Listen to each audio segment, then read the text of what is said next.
Yo sé que tú podrías decir, bueno, pastor, yo ya sé esto, yo sé que Jesús murió por mí, ¿cierto? Sabemos esta frase, pero déjame preguntarte, ¿cómo esa verdad está afectando tu vida hoy día? ¿Cómo la gracia está transformándote desde adentro para afuera? ¿Cómo la gracia te está impulsando a servir más y mejor a Cristo? ¿Cómo la gracia está produciendo más y mejor fruto en tu propio corazón? Porque la gracia es la que te va a transformar. Saber que has sido amado, amada, independiente de cómo has sido y lo que has hecho.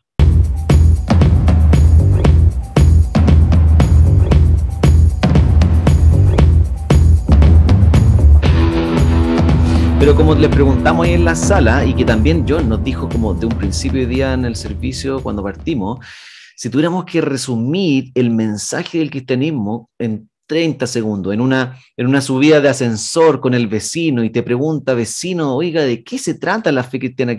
Y tenéis como del piso 1 al 15 nomás para explicarle, obviamente después lo invitáis a tomar 11 y sigan compartiendo, pero si tenéis que darle como un resumen así, ¿qué diríais? Salieron muy buenas cosas en la sala, muy buenos comentarios, pero simplemente la pregunta no es para que tú tengas una información y andes dando resúmenes a todo el mundo de lo que es el cristianismo y tirando información para todos lados, sino para que tú logres aprender y saber, wow, ¿qué debo incluir en un mensaje que tengo que dar a conocer? ¿Qué son las cosas más esenciales que necesito dar a conocer y que no se pueden olvidar ahí en el mensaje cristiano? Y cada uno de nosotros podemos tener diversas ideas, pero todos nosotros, y como oraba recién, necesitamos conocer la noticia más importante. Y eso es lo que vamos a estar viendo hoy día. ¿Cuál es la noticia más importante que el mundo necesita saber? ¿Cuál es el mensaje central de Dios para el ser humano? Y Pablo lo va a resumir hoy día. Espero que nos resuma ahí como quiere hacer algo bien comprimido de lo que significa el Evangelio. Y nos va a decir tres cosas hoy día, como lo solemos hacer. 3 puntos más resumidos, y nos va a decir qué es el Evangelio, nos va a decir de qué se trata el Evangelio y cómo me afecta el Evangelio. Esas tres cosas, espero que sea una especie de resumen que Pablo nos va a decir hoy día para recordarnos la noticia más importante. ¿Qué es el Evangelio? ¿Qué es? ¿De qué se trata? ¿Cómo me afecta? ¿Vale? Así que vamos a meternos ahí en esos 3 puntos y como te digo en un principio, ¿qué es el Evangelio? Es clave esto para saber ¿qué es lo que es finalmente el Evangelio? Porque en el verso 1, si te diste cuenta, y Pablo quiere recordarle el Evangelio a sus hermanos, la buena noticia, mira el 15, verso 1, ahora hermanos, quiero recordarles el Evangelio que les prediqué, el mismo que recibieron y en el cual se mantienen firmes. Esa es de entrada. Terminamos el tema de los dones y Pablo quiere decir, ahora les quiero informar y avisar de algo más importante aún que los dones. Pueden ser una iglesia llena de dones, pero si no tienen el Evangelio, los dones no sirven de nada. Y esta es la noticia más importante que ustedes deben saber. Y la palabra Evangelio, en caso que no lo sepas, lo único que significa, literal, en el griego, es buena noticia. Entonces, cuando tú digas Evangelio, lo que está diciendo es buena noticia. Y en medio de tantas malas noticias, hoy día incluso, sobre todo en nuestro contexto, necesitamos la buena noticia que Dios tiene para el mundo. En medio de tanta noticia, información que recibimos, escuchamos, necesitamos escuchar la buena noticia de Dios. ¿Qué tiene que decir Dios al ser humano? Y no solo lo que el ser humano le tiene que decir a Dios todo el tiempo.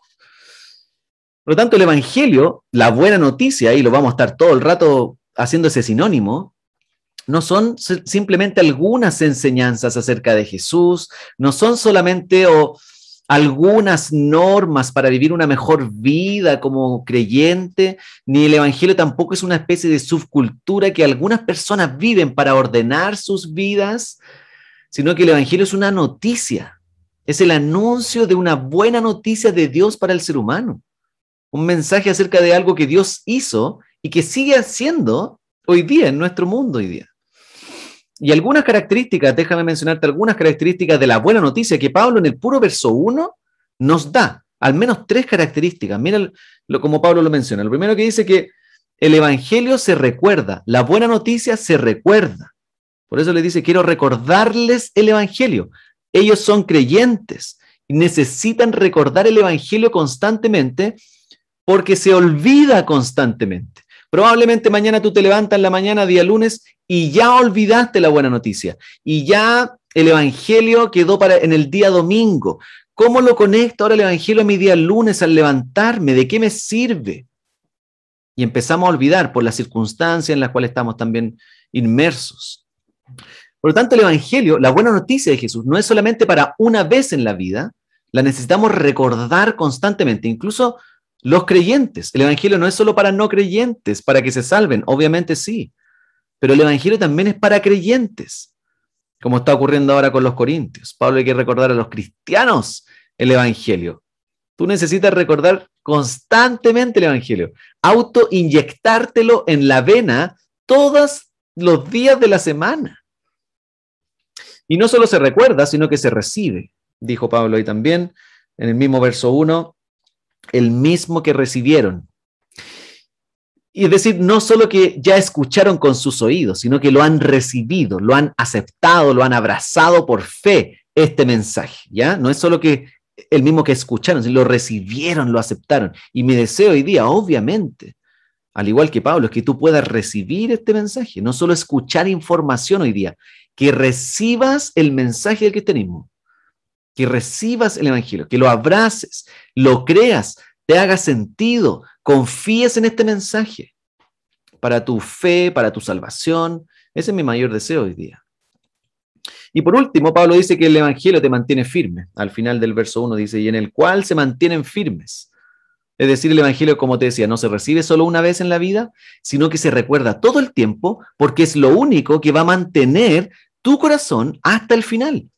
El mensaje del evangelio es lo que va a sostener tu vida de principio a fin. No es que cuando tú te convertiste necesitaste el evangelio y después para el resto de tu vida necesitas reglas, normas, algunas otras cosas más espirituales, más dones para crecer, como decía Pablo. No, necesitas el mismo evangelio que te salvó, es el mismo mensaje que necesitas para crecer el resto de tu vida. No hay ningún otro mensaje, queridos amigos, ninguna otra noticia, ninguna otra propuesta que puede salvarte hoy día. Por eso Pablo en el verso 2 dice, mediante este evangelio, esta buena noticia, ustedes son salvos si se aferran a la palabra que les prediqué. De otro modo, habrán creído en vano. Tú y yo estamos viviendo en medio de una cultura llena de noticias, redes sociales, información, fake news, teorías conspirativas, ofrecimientos políticos que están todo el rato ofreciéndote salvación, la verdad la tengo yo para ser feliz, libre, pleno, seguro, amado, valorado, etc. En ese contexto estamos todos viviendo hoy día. Y la Biblia nos está diciendo ahora, Pablo nos dice ahora, solo hay una sola buena noticia en medio de tantas noticias y tantas malas noticias que acostumbramos a ver. Solo un mensaje puede salvarte. Solo un mensaje puede proveerte nueva vida, nueva identidad, nueva relación con Dios en medio de tantos ofrecimientos. Y Pablo les recuerda esto a los corintios para decirle a ustedes, no necesitan más dones como iglesia, necesitan más evangelio, necesitan más la buena noticia de Jesús que más dones. Están llenos de dones como iglesia. Pero falta el evangelio. La iglesia necesita más dones para crecer o más programas. Necesita más evangelio. Necesita la buena noticia de Cristo. Necesita escuchar la gracia.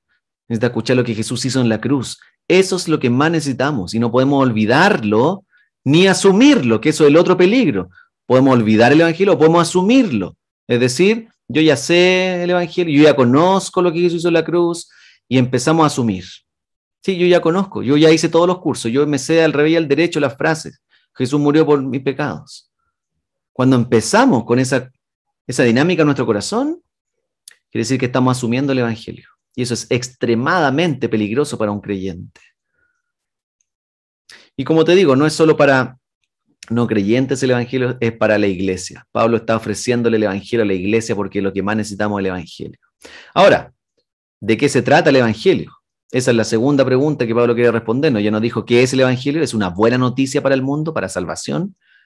Y ahora nos va a decir de qué se trata el evangelio. Más específicamente, del verso 3 al 8 ahí, Pablo resume prácticamente en 2 frases, y por eso te animábamos a resumir cómo resumiría el mensaje central, porque Pablo nos da una especie de resumen del cristianismo, de la esencia del evangelio, en 2 versos. Y vamos a tratar de pescar estos 2 versos por separado para explicarlo de mejor manera, ¿vale? Pero básicamente Pablo nos va a estar diciendo que el evangelio es un mensaje que se trata acerca de lo que Jesús hizo por nosotros, si pudiera resumir la fe cristiana.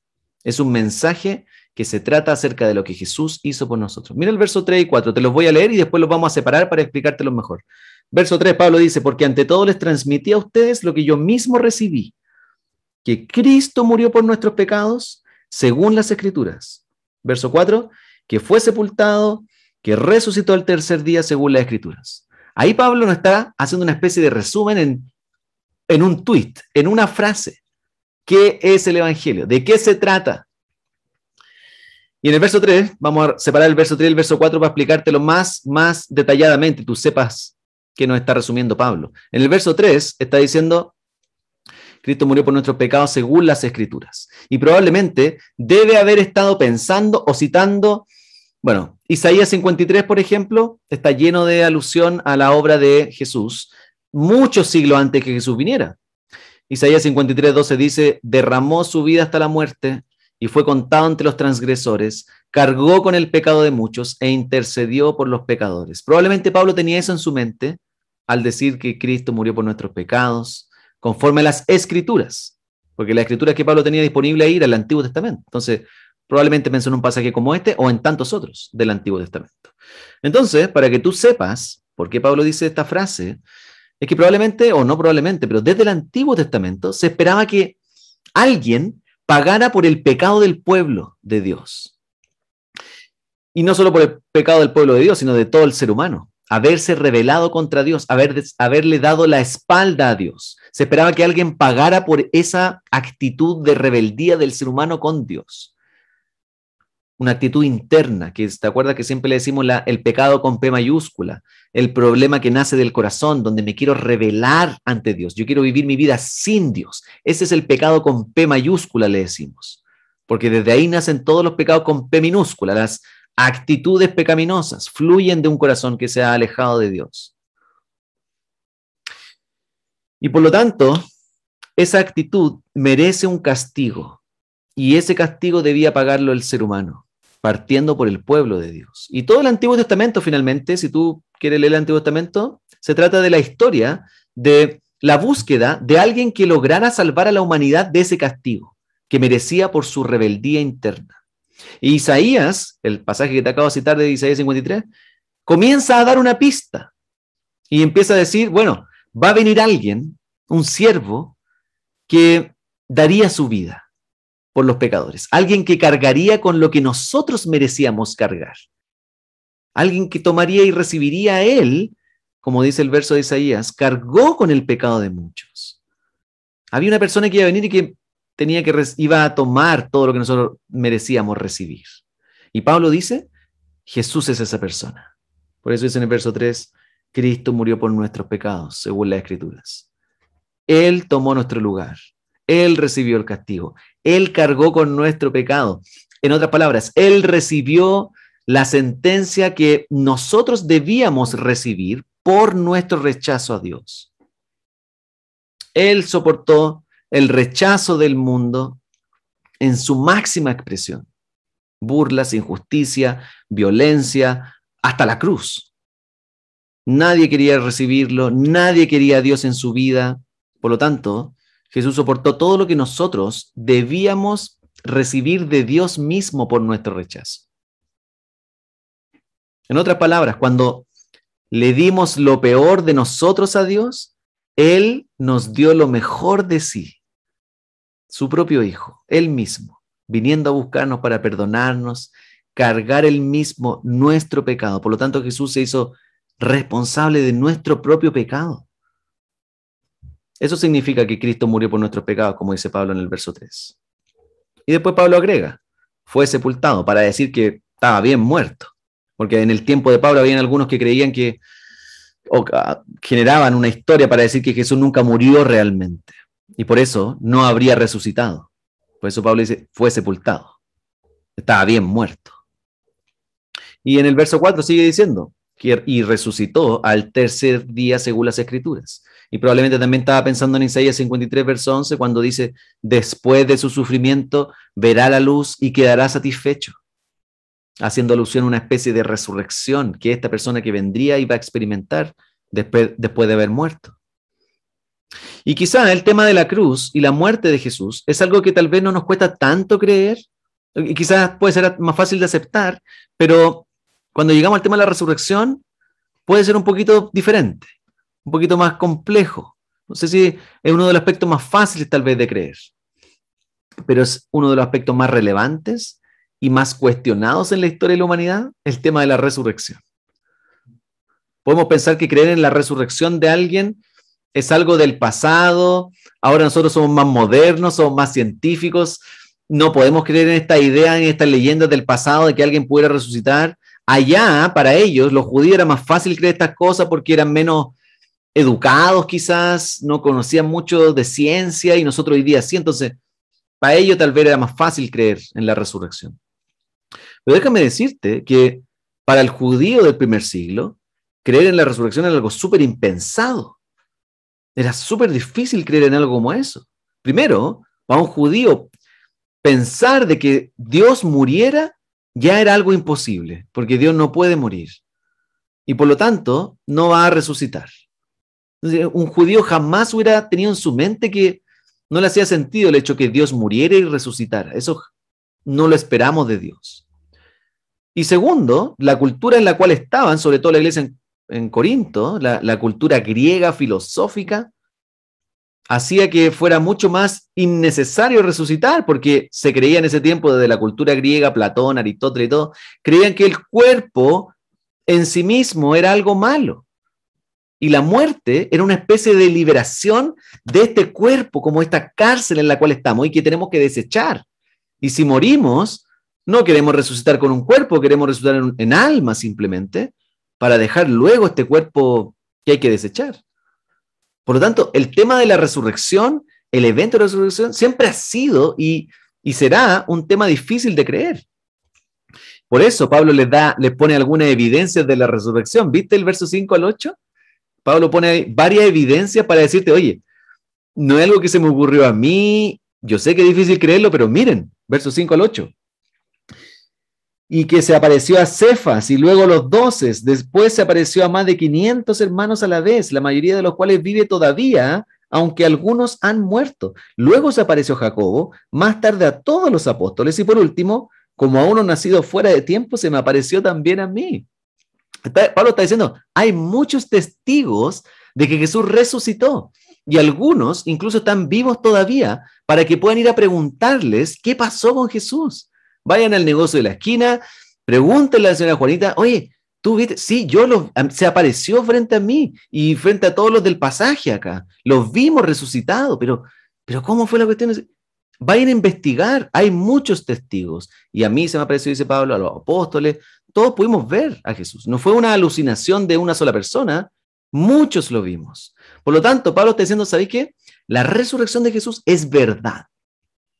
No, y no solo hay testigos oculares de la resurrección, sino que estas mismas personas que lo vieron resucitado comenzaron a dar sus vidas por esta verdad. Y esa es una de las cosas más chocantes. ¿Cómo es posible que estas personas hayan estado dispuestas a dar sus vidas por una mentira? Nadie en su sano juicio sería capaz de vivir por una mentira hasta la muerte, o estar dispuesto a morir por una mentira. Tarde o temprano esa mentira no se puede sostener en el tiempo, y menos cuando enfrentes una situación de muerte. Al final vas a decir, ¿sabes qué? No, era toda una mentira, no estoy dispuesto a morir por esta cuestión. Ya van más de 2000 años y millones de personas siendo transformados y dando sus vidas por la verdad de Jesucristo que resucitó de la muerte. Entonces Pablo está diciendo, ¿sabes qué? Jesús murió y resucitó verdaderamente. Y ese es el contenido central de lo que se trata el Evangelio, la buena noticia. Jesús murió por nuestros pecados para cargar con nuestros pecados y resucitó para mostrar que hoy día es Dios, reina, está vivo, obrando en el universo. La pregunta para ti es, ¿cómo vas a responder tú frente a esta noticia? ¿Cómo te afecta a ti la verdad de Jesús? La buena noticia del Evangelio. ¿Quién es Jesús para ti? Si Jesús resucitó de la muerte, quiere decir que Jesús es Señor, es Dios, está vivo y existe. La pregunta es, ¿qué vas a hacer con esa verdad? ¿Vas a seguir viviendo como si Jesús no fuera el Señor? ¿O vas a postrarte frente a Jesucristo? Rendirte ante el Dios del universo y comenzar a dar tu vida por Él, amar a Jesús, conocerlo. ¿Qué vas a hacer tú con esta verdad, con la noticia más importante en tus manos? ¿Qué vas a hacer con ella? La manera en la cual respondas a estas preguntas va a definir el resto de tu vida, querido amigo o amiga que está hoy día aquí. La manera en la cual respondas a estas preguntas. La verdad del Evangelio. Jesús murió por mis pecados, resucitó, está vivo y reina hoy día. ¿Qué vas a hacer con esa verdad? La manera en la cual respondas a esa pregunta va a definir el resto de tu vida. Y por eso Pablo, en el último punto, va a ponerse él como ejemplo, para decir cómo me afecta el Evangelio, porque ya vimos qué es el Evangelio, de qué se trata, pero finalmente cómo me afecta. Y Pablo va a poner su propio ejemplo para decirte, mira, así debiera afectarte el Evangelio. Mira los últimos versos 9 al 11, porque Pablo ahí se pone él mismo como ejemplo de cómo esta verdad debiera afectarte en la práctica. Déjame leerte por lo menos el verso 9 primero. Pablo dice, admito que soy el más insignificante de los apóstoles y que ni siquiera merezco ser llamado apóstol, porque perseguía a la iglesia de Dios. ¿Qué es lo que está haciendo Pablo? Pablo está reconociendo que no merece nada. Pablo está reconociendo que es la peor persona que podría ser apóstol. Todos conocen su testimonio, todos saben quién es Pablo, que perseguía a la iglesia, mataba a cristianos, quería acabar con todo lo que tuviera que ver con Jesús. ¿Cómo alguien como Pablo, que habiendo asesinado personas, puede ser transformado, perdonado y cambiado tan radicalmente para estar dispuesto a reconocer esta verdad? ¿Sabéis qué? Yo no merezco nada. Lo único que puede haber producido ese cambio es que el Evangelio, la buena noticia de Jesús, tiene que ser verdad. Jesús tiene que ser real para transformar a una persona como esta. Yo me imagino a Pablo escribiendo este verso 9, cuando lo leía, me lo imaginaba a Pablo con lágrimas, escribiendo la carta a los Corintios, o su escriba, y él dictándole. No merezco nada. Me lo imaginaba llorando a Pablo, reconociendo la persona que era antes de Cristo. Y la buena noticia del cristianismo, queridos amigos, nos enseña que no importa cómo hayas sido, lo que hayas hecho o lo que has dejado de hacer, aún así puedes ser perdonado o perdonada. Y eso es lo más radical que presenta el cristianismo. Eso es lo que la Biblia llama gracia. La palabra más dulce, sencilla y sublime dentro de toda la Real Academia Española. Gracia. Mira el verso 10 al 11. Pablo lo aplica a su propia vida, dice, pero por la gracia de Dios, verso 10, por la gracia de Dios, soy lo que soy. Y la gracia que Él me concedió no fue infructuosa. O sea, dio fruto esa gracia. Al contrario, he trabajado con más tesón que todos ellos, aunque no yo, sino la gracia de Dios que está conmigo. En fin, ya sea que se trate de mí o de ellos, esto es lo que predicamos y esto es lo que ustedes han creído. Es decir, Pablo está diciendo, su vida es evidencia de que este mensaje es verdad. Pablo está diciendo, la gracia, recibir amor de Dios gratuitamente, independiente de la persona que yo he sido, lo cambia todo. La gracia lo cambia todo. Y eso no es algo que tú puedas ganar, que lo puedas merecer, comprar, solo se recibe por fe, gratuitamente, sin importar quién eres hoy día, sin importar cómo hayas sido o lo que hayas hecho. Cristo te invita por gracia a recibir su perdón porque Él hizo lo que tú no podías hacer, porque Él tomó el lugar que tú merecías tomar. Por gracia. La gracia te recuerda que eres la peor persona sobre la faz de la tierra. Y eso no es ser como algunos piensan, así, oh, que somos como patéticos, o andar pensando, sobre todo hoy día que te animan a pensar en ti mejor, ámate más, ¿no? Y no es que la gracia te quiere hundir y decir, eres la... Sí, nos reconoce, somos las peores personas del universo. Los que somos cristianos podemos decir, soy lo peor, no merezco nada, aparte del juicio y la ira de Dios. Pero a la misma vez, la gracia te levanta y te recuerda que aún así Dios te amó en la cruz, murió y fue sepultado y resucitó para ofrecerte lo que tú no puedes ganar. Y es esa gracia la que te levanta, la misma que te dice quién eres, es la misma que te levanta y te pone a servir con todo el corazón. Por eso Pablo dice en el verso 10, la gracia no ha sido infructuosa, he trabajado con más tesón, he sido más perseverante, quiero dar más mi vida. Es la gracia la que te motiva. Yo sé que tú podrías decir, bueno, pastor, yo ya sé esto, yo sé que Jesús murió por mí, ¿cierto? Sabemos esta frase, pero déjame preguntarte, ¿cómo esa verdad está afectando tu vida hoy día? ¿Cómo la gracia está transformándote desde adentro para afuera? ¿Cómo la gracia te está impulsando a servir más y mejor a Cristo? ¿Cómo la gracia está produciendo más y mejor fruto en tu propio corazón? Porque la gracia es la que te va a transformar. Saber que has sido amado, amada, independiente de cómo has sido y lo que has hecho.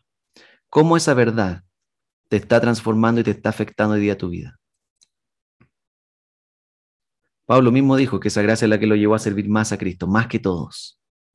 La gracia no solo te salva, sino que te impulsa a amar a Cristo de vuelta, te motiva a servirlo, no para ganar algo, sino que porque ya lo has ganado todo en Cristo. No hay nada que perder. Por eso puedo servir con todo. No tengo nada más que perder. No tengo más, filo mi reputación, filo lo que piensen de mí. No tengo nada que perder. Todo ya gané todo eso. La gracia es lo único que te lleva a dar fruto verdadero, porque no buscas dar fruto para ganarte el amor de Dios, sino solamente porque lo amas y empiezas a dar fruto. ¿Cómo su gracia, amigos? La buena noticia de Jesús está afectando tu vida hoy día, como cristiano y quizá como no creyente. Tal vez conocías algo del cristianismo, algún mensaje, tenías algo en tu mente de lo que significa ser cristiano y no es nada que ver con lo que la Biblia dice. ¿Qué vas a hacer hoy día con la buena noticia de Dios para ti?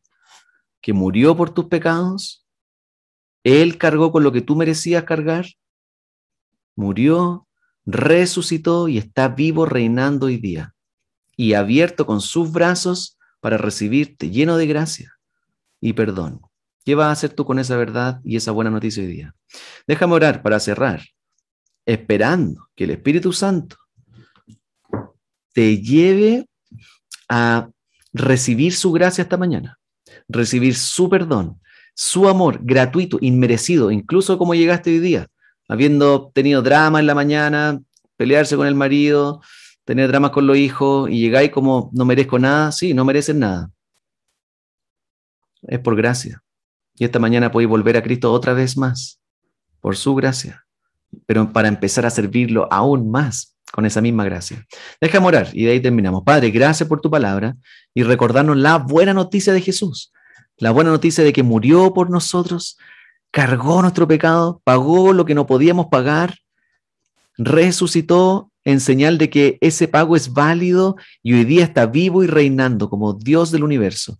Padre, que esa verdad, tu Espíritu Santo la aplica a nuestros corazones esta mañana y nos ayude, Señor, a postrarnos ante ti, reconocer como Pablo que no somos nada y no merecemos nada, pero tú nos has dado todo en Cristo. Y que esa gracia, Señor, nos impulse a amarte y a servirte más y mejor, a dar fruto de adentro para afuera. Y empezar a amarte a ti y a otros con todo el corazón. Así que, Padre, nos encomendamos en tus manos para que obres y que esa gracia nos motive y nos lleve, Señor, a dar mucho fruto. En el nombre de Jesús. Amén.